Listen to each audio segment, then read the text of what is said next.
बिल्कुल, एक बार फिर से इमरान खान का झूठ सामने आया है। नमस्कार, मैं हूं आपके साथ अर्पिता आर्या। आतंकवाद को लेकर पाकिस्तान लगातार दुनिया से झूठ बोल रहा है और उसका ये सफेद झूठ एक बार फिर बेनकाब हुआ है। खुफिया जानकारी के मुताबिक पाकिस्तान में आज भी आतंकवाद को पालने वाले 16 ऐसे कैंप चल रहे हैं। पाकिस्तान की आतंक की इस नर्सरी में भारत के खिलाफ और खास तौर पर कश्मीर में आतंकवाद फैलाने के लिए आतंकियों की नई पौध तैयार की जा रही है। पिछले दिनों अमेरिकी दौरे पर जब पाकिस्तान के प्रधानमंत्री इमरान खान गए थे तो उन्होंने वहां कबूल किया था कि पाकिस्तान में 4000 आतंकी हैं, लेकिन इमरान खान का ये बयान सिर्फ आधा सच था।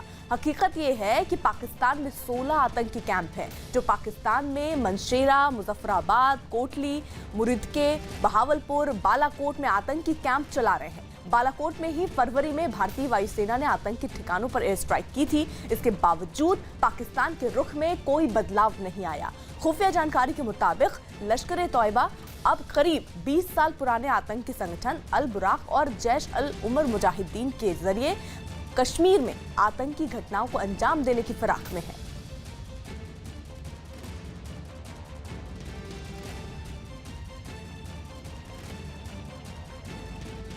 तो कुल मिलाकर जिस तरीके से पाकिस्तान की ये हरकत, हमेशा पाकिस्तान ये झूठ बोलता रहा कि आतंकवाद उसके देश में नहीं पल रहा है, उसके बाद वो इस बात के लिए दूसरों को जिम्मेदार ठहराता रहा और खुद को भी आतंकवाद से पीड़ित बताता रहा। लेकिन दरअसल तस्वीर कुछ और ही है।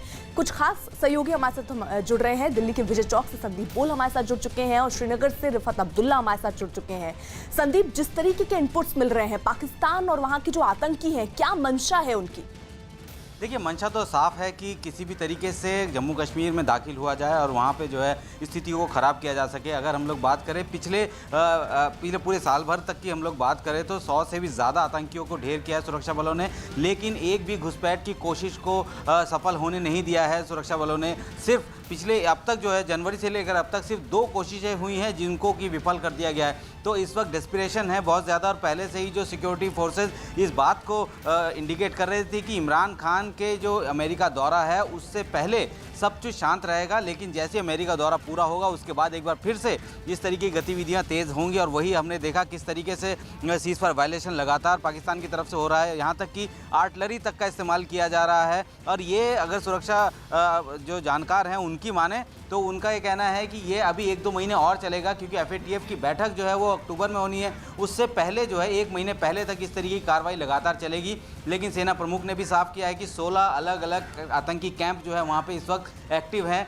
दिखाने के लिए कह सकते हैं कि लोगों की आंखों में धूल झोंकने के लिए, अमेरिका पूरी इंटरनेशनल कम्युनिटी की आंखों में धूल झोंकने के लिए कई सारे ऐसे कैंप हैं जिनको रिप्लेस किया गया था। यानी कि जहां पे उनकी मौजूदगी थी पुलवामा अटैक से पहले, उसके बाद उनको शिफ्ट करके ऐसी बेहतरीन जगह पे ले गए थे जहां पे कि कोई ऐसा उनको खतरा ना हो। तो कह सकते हैं कि पाकिस्तान लगातार झूठ बोलता आया है। हालांकि इमरान खान के मुंह से ज़रूर निकला कि उनके यहाँ पे भी इतने लोग जो है, इतनी तंजीमें वहाँ पे फल फूल रही हैं, लेकिन ये जितनी भी तंजीमें हैं वो सीधे तौर पर एक ही तरफ फोकस है, किस तरीके से कश्मीर का मुद्दा जो है उसको जो इंटरनेशनली फोरम में लाया जा सके। और यही वजह है कि जैसा इमरान खान ने पिच किया था जाके अमेरिका में डोनाल्ड ट्रंप के सामने, अब उसी को कहीं ना कहीं आगे बढ़ाया जा रहा है। हालांकि पाकिस्तान लगातार सीज फायर वायलेशन कर रहा है, उसका जब जवाब दिया जाता है तो वहाँ पर भारतीय जो उच्चायोग है उनको तलब किया जाता है। तो कह सकते हैं कि एक आई वॉश के तौर पर पाकिस्तान पूरे इस एक्टिविटी को कर रहा था। इसके पास सिर्फ 2 वजह ऐसी थी जिसको लेकर जो है इसकी ज़रूरत थी। एक तो ये कि अमेरिका का दौरा था, अमेरिका से काफ़ी सारा फंड जो कि रोक दिया गया था उसको वापस लेना था, और दूसरा FATF में जो ग्रे लिस्ट से ब्लैक लिस्ट में जाने की कगार पे इस वक्त पाकिस्तान है, तो कहीं ना कहीं उसको बैलेंस करने की कोशिश दिखाई जा रही थी कि हम लोग भारत से बातचीत कर रहे हैं। तो कह सकते हैं ये पूरी तरीके से साजिश है और आतंकी कैंप अब भी बदस्तूर जारी है। और एक बार फिर से उसकी जो साजिश है वो बेनकाब हुई है। संदीप, आप बने रहिए हमारे साथ रिफत अब्दुल्ला भी जुड़े हुए हैं। लेकिन पाकिस्तान में आतंकियों के कई गढ़ हैं, ये अब साबित हो चुका है। पाकिस्तान की जमीन पर बैठकर ये आतंकी संगठन भारत के खिलाफ लगातार साजिश रचते रहते हैं। पाकिस्तान के मुरिदके में लश्कर-ए-तैयबा इसने अपना गढ़ वहां बनाया हुआ है, जबकि बहावलपुर से आतंकी संगठन जैश मोहम्मद ऑपरेट करते हैं। वहीं पाकिस्तान के मुजफ्फराबाद में हिजबुल मुजाहिदीन का मुख्यालय है, तो मुजफ्फराबाद में एक दूसरा आतंकी संगठन हरकत उल अंसार भी ऑपरेट करता है। पाकिस्तान के सैराना में हरकत उल मुजाहिदीन का मुख्यालय है। हमारे सहयोगी रिफत भी हमारे साथ बने हुए हैं, साथ ही संदीप भी है। संदीप, जो हम लगातार रिपोर्ट दिखा रहे हैं, क्योंकि एक बात ये फिर से साबित हो चुका है कि पाकिस्तान की कथनी और करनी में अंतर है। पाकिस्तान सुधरने वाला नहीं है।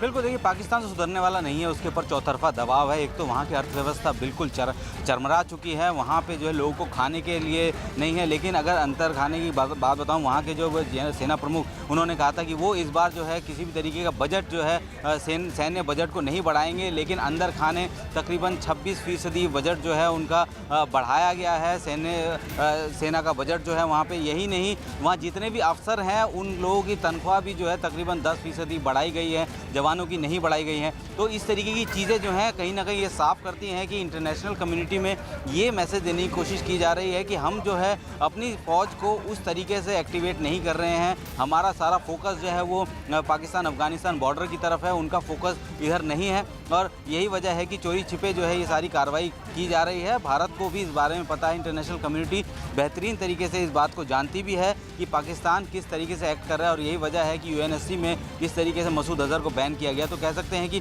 पाकिस्तान लगातार अपनी हरकतों से दोहरा रहा है, बाज नहीं आ रहा है। हालांकि अगर सीमा पे बात करें तो भारतीय सेना माकूल जवाब दे रही है और पूरी तरीके से जो उनकी तरफ से अगर आर्टिलरी फायर हो रहा है तो बाकायदा उसी तरीके का जवाब इधर से भी दिया जा रहा है। तो कह सकते हैं कि पाकिस्तान सुधरने वाला नहीं है और वो लगातार इस तरीके की हरकतें करता रहेगा। हालांकि ये ज़रूर कहा गया था कि इस साल में जो है कोशिशें कम हुई हैं, क्योंकि पाकिस्तान के पास एक तो पैसा नहीं है और कुछ इनपुट्स हमें ये भी बताते हैं कि वहाँ जितने भी ऐसे आतंकी जो कि पहले कश्मीरी होते थे, उसके बाद वो पीओके में जाके बस गए, उनको जबरन जो है भेजा जा रहा है पाकिस्तान, क्योंकि कश्मीर, क्योंकि उनके पास उन्हें देने के लिए पैसे भी नहीं हैं। तो कह सकते हैं कि लगातार पाकिस्तान की साजिश जारी रहेगी इस तरीके से, चाहे इमरान खान अपने आप को पाक साफ बता लें या इंटरनेशनल कम्युनिटी के सामने ये दिखा दें कि हमने हाफिज़ सईद को अरेस्ट कर लिया है, लेकिन इनकी फितरत जो है वो वही रहेगी। वो भारत को 1000 कट्स देने का जो उनका सपना है उसको जो है हमेशा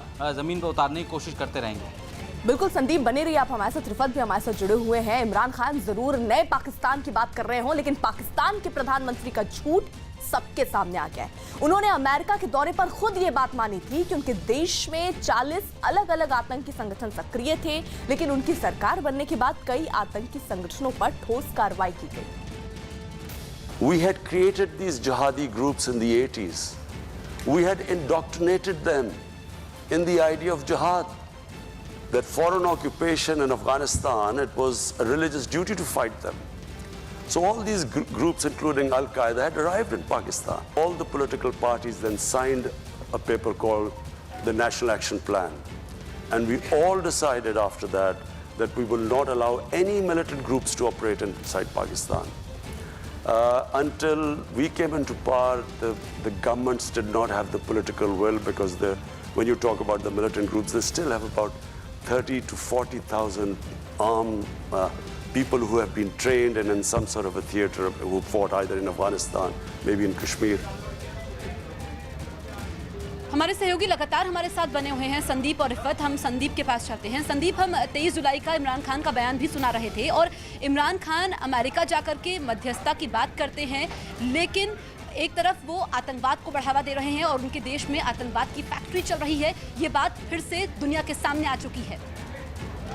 बिल्कुल, देखिए इमरान खान जब गए थे उससे वहाँ अमेरिका जाने से पहले बाकायदा एक पूरी प्लानिंग की गई थी पाकिस्तान की तरफ से कि कैसे अपनी इमेज को जो है बिल्डअप किया जा सके, क्योंकि पुलवामा हमले के बाद जिस तरीके से भारतीय सेना ने पलटवार किया, उसके बाद लगातार इंटरनेशनल कम्युनिटी में पीछे हटते जा रहे थे। ऐसे में दबाव इस बात का बन रहा था, क्योंकि FATF में जो है उनको ग्रे लिस्ट में ही बरकरार रखा गया था और एक और मौका दिया गया था। ऐसे में पाकिस्तान अपनी छवि सुधारने की बहुत ज़्यादा कोशिश में लगा हुआ था और उसी से जो है बाकायदा प्लान एग्जीक्यूट किया गया। पहले उसने ये बताया, ये दिखाया कि उन्होंने जो इतने भी टेररिस्ट एक्टिविटी जो हो रही थी अलॉन्ग द बॉर्डर, उसको जो है कम किया, उनको जो है ख़त्म करने की कोशिश की और उसके बाद जो है हाफिज़ सईद को अरेस्ट किया। तो कह सकते हैं कि एक माहौल बनाने की कोशिश की जा रही थी। पाकिस्तान चाहता है कि अमेरिका एक बार फिर से जो है कश्मीर का मुद्दा जो है उसको इंटरनेशनल कम्युनिटी में लेके आए और इसी की मध्यस्थता जो पाकिस्तान चाहता है। हालांकि डोनाल्ड ट्रंप ने भी एक बयान में आज भी इस तरीके की बात ज़रूर कही है कि अगर दोनों देश चाहें, लेकिन मैं बता देता हूं कि जो विदेश मंत्री हैं एस जयशंकर, उन्होंने भी साफ कर दिया है इस वक्त कि वो जो भारत और पाकिस्तान के बीच से बायलैटरल टॉक्स हो सकती हैं, इसके अलावा कुछ नहीं हो सकता। बिल्कुल।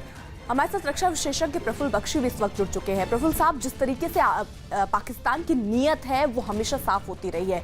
ये अमेरिका जाकर कह रहे हैं कि हमारे देश में अलग अलग 40 अलग अलग आतंकी संगठन थे जो सक्रिय थे, लेकिन उनकी जब सरकार बनी तो आतंकी संगठनों पर ठोस कार्रवाई की गई। और अब जो तस्वीर सामने आई है वो दिखाती है कि किस तरीके की कार्रवाई का दावा इमरान खान कर रहे हैं। देखिए, पुरानी कहावत है, हाथी के खाने के दांत और दिखाने के और। इस समय इमरान खान जो स्टेटमेंट्स बना रहे हैं उसकी सहमति उनको मिली हुई है पाकिस्तान आर्मी से, और उसकी सहमति उनको मिली हुई है अंडर द कवर अमेरिका से। अमेरिका नहीं चाहता कि पाकिस्तान बिल्कुल इन लोगों से खाली हो जाए, क्योंकि अमेरिका इन लोगों के कारण ही अमेरिका ने रशियंस को वहां से अफगानिस्तान से भगाया था और अपनी जगह पूरी की थी। ओसामा बिन लादेन को, सद्दाम हुसैन को, सबने को अमेरिका ने क्रिएट किया है। हमारी को इंडिपेंडेंस में पार्टीशन पाकिस्तान का अमेरिका ने करवाया है। तो अमेरिका के हित की बात है कि ये स्थिति चलती रहे। ये दिखाने की बात होती है कि हमने अमेरिका को, पाकिस्तान को चेतावनी दी और पाकिस्तान ने कह दिया कि जब से हमारी गवर्नमेंट आई है हमने सबको निकालना शुरू कर दिया। ये सारी की सारी जो बातें हैं ये सिर्फ कहने की बातें हैं। बिल्कुल प्रफुल्ल जी, जो बातें आप बता रहे हैं कि ये अमेरिका के हित की बात है, क्योंकि जब इमरान खान अमेरिका का ये झूठ बोला, डोनाल्ड ट्रंप ने जो मध्यस्थता को लेकर बयान दिया था उनकी काफ़ी फजीहत हुई थी। आज सुबह उन्होंने फिर से बयान दिया है कि अगर भारत और पाकिस्तान चाहते हैं तो वो मध्यस्थ की भूमिका निभा सकते हैं। इसको किस तरीके से देखा जाए? मैं आपको तभी बता रहा हूँ, ये अमेरिका के हित में है कि वो मध्यस्थता करते रहें, और वो चाहते हैं क्योंकि उनका हित है। वो उनका प्रेम नहीं है हमसे उनको कोई धार्मिक प्रवृत्ति के आदमी नहीं है। वो चाहते हैं कि उनकी यहाँ पे जो है जो उनका कहा सुनी बनी रहे यहाँ पर, और इसीलिए अमेरिका इस जगह को छोड़ना नहीं चाहता। और अमेरिका को पता है भारत नहीं चाहता। अमेरिका को बिल्कुल पता है कि भारत ये इसको बायलैटरल इशू कह चुका है। अमेरिका ने कोई प्रधानमंत्री मोदी से बात नहीं करी है, बस स्टेटमेंट बनाने में क्या हर्ज है।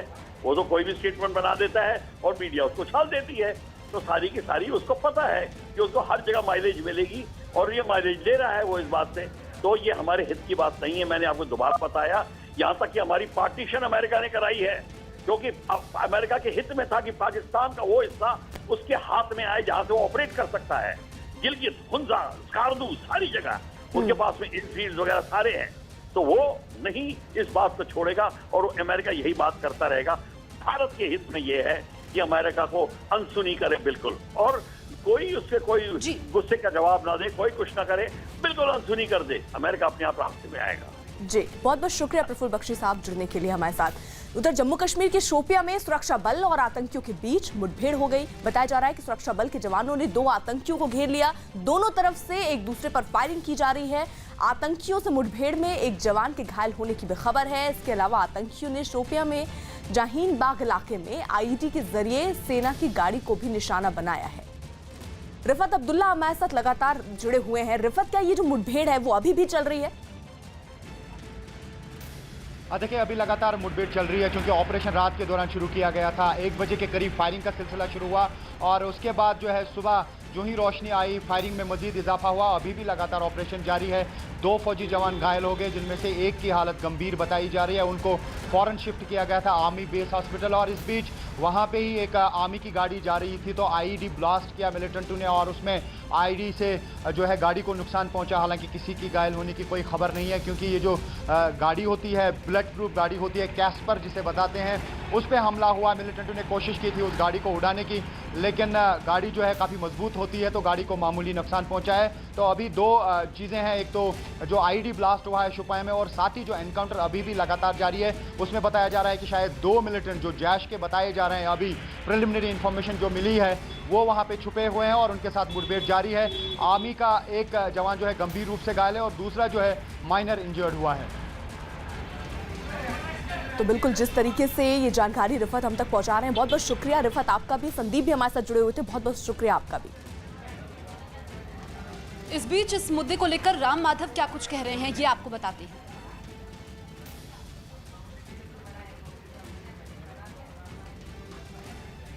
आतंकवाद के लिए क्षेत्रीय दल जिम्मेदार हैं, ये कहा गया है राम माधव की तरफ से। दरअसल घाटी में आतंकवाद के लिए जो तरह तरह के बयान सामने आ रहे हैं, उसके बाद राम माधव की ये प्रतिक्रिया सामने आई है और उन्होंने कहा कि ऐसे लोगों को सबक सिखाना बेहद ज़रूरी है, क्योंकि पाकिस्तान में अभी भी आतंकवादी संगठन सक्रिय हैं और आतंकवाद के लिए भारत ने पाकिस्तान को घेरा है, घुसपैठ में कमी आई है। राम माधव ने ये कहा है कि सबक सिखाए बिना शांति संभव नहीं है। टेररिस्ट जो हथियार लेकर घूमता है वो तो है ही, वो कभी कश्मीर का होता है, ज्यादातर उस पार से पाकिस्तान से घुसकर आ जाता है और उसको यहां पैसा देने वाले आज ऐसे आतंक को, सेपरेटिज्म को खुलकर समर्थन देने वाले, खुद अपने बच्चों को विदेश में पढ़ाना, यहाँ के मासूम बच्चों को आतंक के शिकार बनाना, आतंक में ढकेल कर उनको फिर उनके जीवन को खत्म कर देना, ऐसी जो राजनीति यहाँ के तमाम नेता करते हैं, उन नेताओं को ठीक करने के काम सरकार ने लिया है। वहीं भारत के इनकार के बावजूद अमेरिका के राष्ट्रपति डोनाल्ड ट्रंप ने एक बार फिर कश्मीर मुद्दे को सुलझाने के लिए भारत और पाकिस्तान के बीच मध्यस्थ बनने की कोशिश और पेशकश की है। डोनाल्ड ट्रंप ने कहा कि प्रधानमंत्री नरेंद्र मोदी पर निर्भर करता है कि वो मध्यस्थ बनने की हमारी पेशकश को स्वीकार करते हैं या नहीं। डोनाल्ड ट्रंप ने कहा कि उन्होंने दोनों देशों के रिश्ते सुधारने के लिए पाकिस्तान से बात की, अगर भारत चाहेगा तो वो उनसे भी बात करेंगे। I think they're fantastic people. Khan and Modi, I mean, I would imagine they can get along very well. But if they wanted somebody to intervene or to help them, and I spoke with Pakistan about that, and I spoke frankly to India about it, if I can, if they wanted me to, I would certainly intervene, yeah. इसी बीच अमरनाथ यात्रा को आतंकी खतरे से बचाने के लिए केंद्र सरकार ने 80 और कंपनियों को जम्मू कश्मीर में भेजा है। इससे 10 दिन पहले भी अर्धसैनिक बलों की 100 कंपनियों को यहां भेजा गया था। तो जिस तरीके से अमरनाथ यात्रा पर आतंकी खतरा मंडराता हुआ नजर आ रहा था, उन सब के बीच अमरनाथ यात्रा को आतंकी खतरे से बचाने के लिए केंद्र सरकार अब और दृढ़ और सुदृढ़ दिख रही है। उसने 80 और कंपनियों को जम्मू कश्मीर में भेजा है। इससे पहले आपको बता दें, 10 दिन ही पहले अर्धसैनिक बलों की 100 कंपनियां वहां पर पहले ही भेजी जा चुकी थी, लेकिन जिस तरीके से खतरा मंडरा रहा था उसको देखते हुए 80 और कंपनियों को जम्मू कश्मीर में भेजा गया है। अमित पांडे हमारे साथ, हमारे सहयोगी इस वक्त जुड़ चुके हैं। अमित, 10 दिन पहले ही 100 कंपनियों को भेजा गया था अर्धसैनिक बलों की, और अब फिर से 80 और कंपनियों को जम्मू कश्मीर में भेजा गया है। देखिए, इस तरीके से कुल 500 कंपनियां हैं, 320 कंपनियां अमरनाथ यात्रा के दौरान जो तैनात रहती है, उसके अलावा 180 कंपनी अब तक उनके भेजे जाने की प्रक्रिया जारी है। तो इतने बड़े जो सुरक्षा बलों की जो तैनाती है, मौजूदगी है, उनको भेजने की जो प्रक्रिया चल रही है, वो हाल ही के जो बीते सालों में पहली बार यहाँ पर देखी गई है। और यहाँ पर गृह मंत्रालय सूत्रों के मुताबिक जो उनको इनपुट मिलते रहते हैं, उसके मुताबिक वो तैनाती करते हैं और इनको सार्वजनिक रूप से शेयर नहीं किया जा सकता। लेकिन जो तमाम जो इनपुट मिले हैं, जो आकलन कर रही हैं आंतरिक सुरक्षा एजेंसियां, उनके मुताबिक ये तैनाती की गई है और इनको इस नजरिए से देखा जाना चाहिए। बिल्कुल, बहुत बहुत